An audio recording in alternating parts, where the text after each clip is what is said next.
Right, Jordan. Preseason is back in the full swing with games coming thick and fast for you guys. How's it going so far?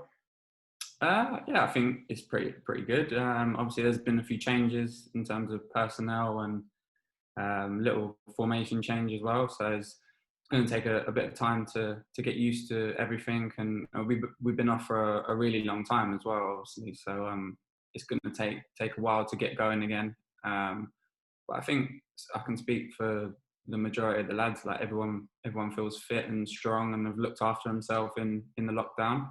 And everyone's raring to go as well, which is the main thing. So everyone's looking forward to it, and I think with a bit more work on the training ground, which obviously we need to do, I think we're looking good. About a year ago, I asked you at St Neots of all places whether or not scores in pre-season games whether or not you could really read into them. They've not been great results so far, but can you read into results particularly against the teams that you've been playing so far? I don't think so. I think pre-season is all about just getting through it, injury-free, getting the fitness in the legs. Obviously, you don't want to be losing games. You want to try and have some momentum going into the season, but especially the last two games they've been tough ones, really tough ones against teams that are higher up, obviously in the league. So it's been a good test. So I don't think you can read too much into results. Like I say, you don't want to lose games, be it a friendly or an actual league game or cup game. But yeah, the main thing is we've gone into pre-season, new formation, some new players, and it's all about getting the fitness in the legs, and then looking at things that we need to work on in the next couple of weeks that we have before the first cup game against Coventry. Does it make a big difference playing against more established sides? I mean, obviously last season was a lot of non-league clubs, and this season you're playing former Premier League guys and the team that's just gone up to the Championship. Yeah, it's obviously a massive difference in quality of player. I think especially the Norwich game was just sharpness. Obviously they was playing Premier League football probably about 4 weeks ago. So that was the main thing. Whereas we've been sitting at home going on a jog for an hour every day in lockdown for the last 4 months. They was playing, training, and going along as normal, kind of, apart from the actual lockdown. So that was the main thing in terms of their sharpness. It would have been interesting to play them when we were kind of similar fitness levels, just to see how far away we were from them. But as I say, you'd rather that and test it fully and push to the max, kind of, even in this early stage of pre-season. And like I say, they're quality players, and that's what we aspire to get into that level as a team, as a player, as Russ as a manager, I'm sure. So it's good to be going up against that, and then we can only learn as we go along. You mentioned there the new formation. Obviously, you were a key part in the way Russell tries to play football. How does playing with 3 defenders behind you rather than 4, or the flat 4, how does that change the way you have to play? I think it's slightly different, but it's also very similar as well in terms of my position. Still at the moment, it's still been kind of that pivot in midfield. Obviously, it's still early days. I've still got to work hard and carry on and keep my high standards from last season. It's not a given that I'm going to be in that position or in the team. So I've got to make sure I work hard and keep the high standards to keep the shirt if I'm given it on the first game of the season. So in terms of the actual formation, I think there's still a lot that I'm learning about it as well.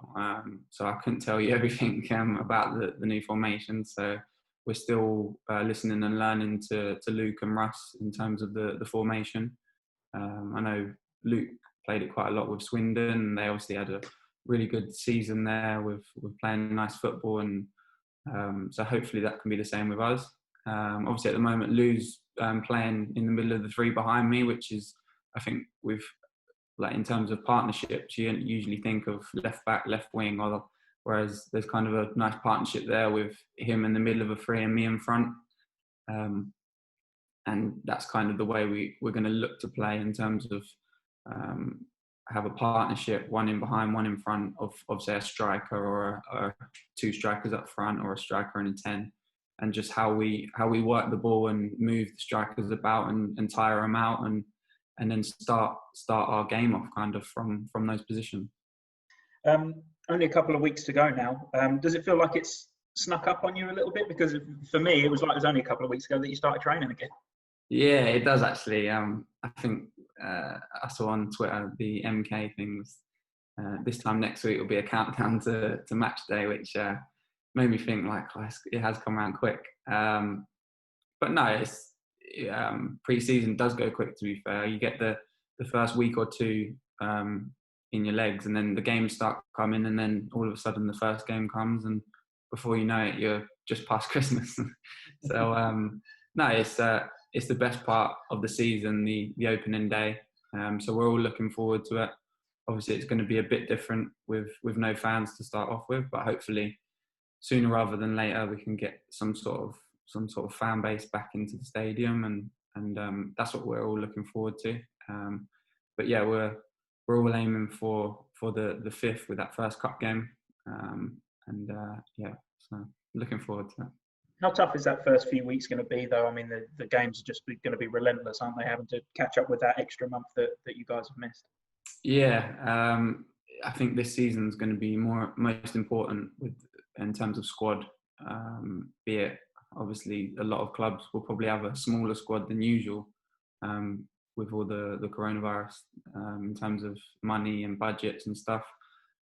So we're gonna have to call on all of our squad, be it a few youngsters coming through or some loanees, etc. that we've got in. So we're going to have to call on the squad. Everyone's going to have to be 100% throughout the season. So I think recovery and things like that are going to be massive.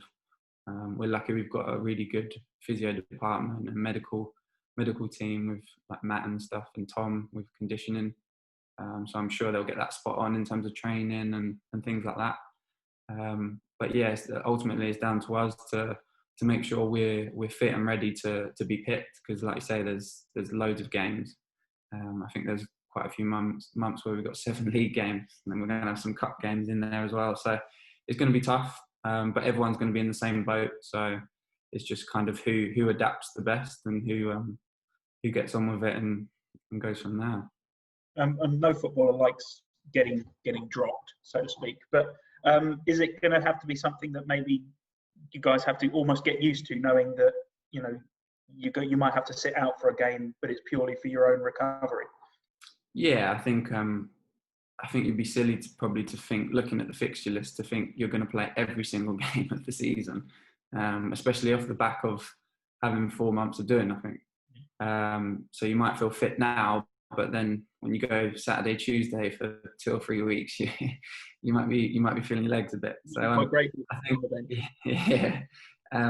So I think it's just about us as a professional, really, and recognising where you're at, and that the team around us in terms of staff know best, and they know how to look after you as a player and as a team, and also being professional in a way that, knowing that we've got a squad of good players all around us, and someone can come in and do your job well when you need a rest or such. So yeah, I think it just comes down to professionalism, really. Nice one, thanks, mate. Hi, Jordan. How you doing? You all right? Yeah, not too bad, thank you. So obviously, season was cut short last year. Team avoided the drop, fortunately. How do you view your personal season from last time out? I think obviously the start of the season was nowhere near good enough in terms of personal, team, and obviously it ended up, unfortunately, with Tiz going. But since Russ has come in, I feel like me personally, I think it suited me a lot better in terms of the formation. And being that kind of pivot in midfield, I think it just suited my game as such. But also just, I think Russ came in and kind of put his arm around me and sat me down and said some nice stuff to me personally, which I won't obviously talk about. But it just kind of gave me a little bit more confidence, and the fact that he kind of wanted me to be in that position, and he told me that he had confidence in me. So I think going off the back of that, I think I thought I did well in the season. Like I say, it suited me, but I'm always one to look at and pick out things that I'm not doing and things that I need to improve on. So there's always more I could have been doing, or I would have liked to taken more games by like the scruff of the neck, like the Bristol Rovers game at home, and be kind of the dominant force there and really controlling the midfield. So that's something that I'm going to try and look to do throughout this season more. And obviously that's going to be a benefit to the team as well. So I think it was, in the end, a positive season and a positive finish. Obviously, circumstances changed. So for halfway through the season, we were just looking to stay up, and we did that in the end. So I think it was positive in the end. So we're looking forward to the season ahead now. Do you have any personal targets that you'd like to achieve for next season? I do, but I keep them to myself.